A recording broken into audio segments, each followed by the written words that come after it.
अस्सलाम वालेकुम व्यूअर्स, कैसे हैं आप सब लोग। उम्मीद है कि खैरियत से होंगे। आज की इस खास वीडियो में मैं आपके लिए लेके आई हूँ ड्रामा सीरियल अहराम जुनून की कास्ट की सैलरी के बारे में इंफॉर्मेशन जो आपको काफ़ी हैरान कर देगी। तो आगे बढ़ने से पहले मेरे चैनल को सब्सक्राइब कर लीजिए और इस वीडियो के आखिर में आपने ज़रूर बताना है कि आपको ये वीडियो कैसी लगी। तो चलिए बढ़ते हैं आज की वीडियो की तरफ और सबसे पहले बात करते हैं मायरा खान की, जो कि इस ड्रामे में शानी की बहन का किरदार प्ले कर रही हैं। ये एक किस्त का 80,000 चार्ज करती हैं, जो कि इनकी पर्सनैलिटी के लिहाज से गुड है। फिर आते हैं जी महमूद असलम, जो कि इस ड्रामे में नीलम मुनीर के बाप का किरदार अदा कर रहे हैं, जो कि काफ़ी अमीर कबीर दिखाया गया है। ये एक किस्त का 90,000 रुपये चार्ज करते हैं। आगे बढ़ते हैं तो हम ज़ैनब कयूम को ले लेते हैं, जो कि इस ड्रामे में नीलम मुनीर की माँ का किरदार प्ले कर रही हैं। ये एक किस्त का 80,000 रुपये चार्ज करती हैं। फिर आती हैं इस्मत ज़ैदी, जो कि शानी की माँ का रोल प्ले कर रही हैं और ये काफ़ी सीनियर एक्टर, बहुत ही खूबसूरत अदाकारी करती हैं। ये एक इसका 60,000 रुपये चार्ज कर रही हैं।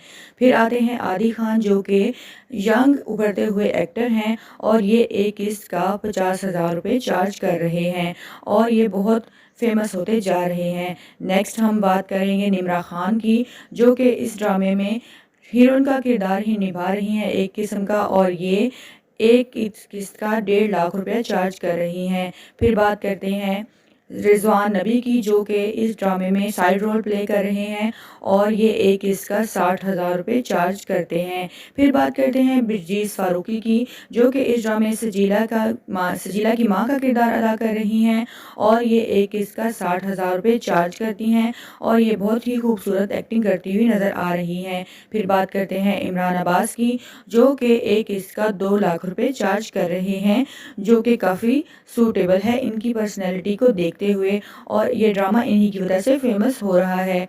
और आखिर में हम बात करेंगे नीलम मुनीर की, जो कि इस ड्रामे की एक इसका 2 लाख रुपये चार्ज कर रही हैं। तो मेरी आज की वीडियो आपको कैसी लगी, अपने कमेंट में अपनी राय का इजहार ज़रूर करिएगा और ये ड्रामा आपको कैसा लगा है इस बात का भी इजहार ज़रूर करिएगा। अपनी नेक दुआओं में याद रखिएगा। फ़ी अमानिल्लाह।